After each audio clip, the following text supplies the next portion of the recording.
আজকে উপমহাদেশের কিংবদন্তি মহানায়িকা সুচিত্রা সেনের 94তম জন্মদিন। 1931 সালে এই দিনে সুচিত্রা সেন জন্মগ্রহণ করেন। আমরা দাঁড়িয়ে এসে সুচিত্রা সেনের পৈতৃক বাড়িতে। এই বাড়িটি স্বাধীনতার পরে তৎকালীন সরকার অধিগ্রহণ করে জামাতের একটি সংগঠনের কাছে লিজ প্রদান করে। পাবনার সাংস্কৃতিক কর্মীরা, পাবনার সাংবাদিকবৃন্দ, পাবনার নাগরিক সমাজ এটি আন্দোলন করে 2016 সালে হাইকোর্টের একটি রায়ের মাধ্যমে বাড়িটি আবার ফিরে পায় এবং পাবনা জেলা প্রশাসন বাড়িটি তাদের দায়িত্বে বুঝে নেয়। সেই থেকে এটি সুচিত্রা সেন স্মৃতি সংরক্ষণ জাদুঘর হিসেবে পরিচিত হয়। সুচিত্রা সেনকে ঘিরে তার ফ্যান বা তার পাবনার নাগরিক সমাজ এই সংগঠন দীর্ঘদিন থেকে চালিয়ে আসছে।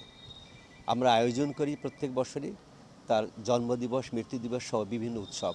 ইতিমধ্যে আমরা পরপর 3 বার সুচিত্রা সেন চলচ্চিত্র উৎসব করেছি।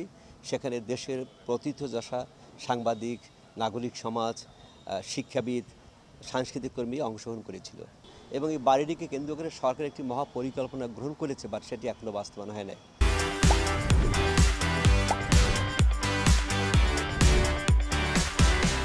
কিংবদন্তি নায়িকা সুচিত্রা সেন, পাবনার মেয়ে সুচিত্রা সেনের আজ জন্মদিন এবং আমরা এই বাড়িটা নিয়ে আন্দোলন শুরু করেছিলাম। সুচিত্রা সেন পাবনার মেয়ে হয়, এর প্রত্যেক বাড়ি বেদখলের ছিল। সে বাড়িও কোর্টের রায়ে সরকারের হাতে প্রত্যর্পণ হয়েছে আজকে 10 বছর আগে, কিন্তু বাড়িটার সত্যিকারের কোনো গতি হয়নি। এইখানে একটা সংগ্রহশালা আছে, কিন্তু সংগ্রহশালার একেবারেই কোনো কাজের না। কিছু ছবি আছে, কিছু গান বাজানো হয়, লোকজন তাও আসে, যেহেতু সুচিত্রা সেনের পৈতৃক বাড়ি এটা। তা আমরা তার জন্মদিনে তাকে শ্রদ্ধাভরে স্মরণ করি, পাশাপাশি সরকারের কাছে দাবি জানাই যে সুপ্রিম কোর্টের রায়ের আলোকে তার বাড়িটা সংগ্রহশালা হিসাবে উন্নয়ন করা হোক। 6 এপ্রিল সুচিত্রা সেনের জন্মদিবস। এই সুচিত্রা সেনের জন্মদিবসে আমরা যথারীতিভাবে পালন করে থাকি, কিন্তু আমরা যে উদ্দেশ্য নিয়ে আমাদের সংগ্রামটা হয়েছিল, এই বাড়িটা বেদখল অবস্থায় ছিল। এই বাড়িটা আমরা সংগ্রামের মাধ্যম দিয়ে সুপ্রিম কোর্টের থেকে আমরা রায় নিয়ে বাড়িটা উদ্ধার করা হয়েছে, কিন্তু আমাদের প্রত্যাশিতভাবে আশা পূরণ হয়নি।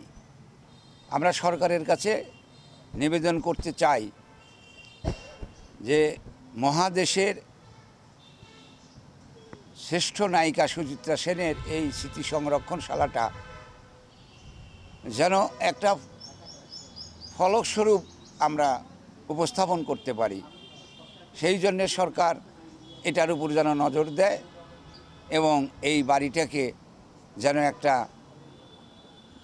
সংগ্রহশালা এবং খুব উন্নত মানের সংগ্রহশালা করতে পারে। এই জন্মবার্ষিকীতে তার পরিবার এবং সবাইকে, চলচ্চিত্র সংশ্লিষ্ট সবাইকে শুভেচ্ছা জানাই। কারণ এই সুচিত্রা সেন যখন অভিনয় করতেন তখন এই উপমহাদেশে বাংলা চলচ্চিত্রের অন্যরকম একটা মান ছিল এবং সেই মানকে তিনি পাবনার সন্তান হিসাবে উচ্চতর শিখরে নিয়ে গিয়েছিলেন এবং পৃথিবীর বিভিন্ন স্থানে সুচিত্রা সেন উত্তম কুমার জুটির নাম শোনে নাই এরকম খুব কম লোকই রয়েছে। তো সেই তার জন্মস্থান এবং তার বাড়িতে আজকে আমরা পাবনায় তার 94তম জন্মবার্ষিকী পালন করছি। এটি খুবই একটা আনন্দের বিষয়।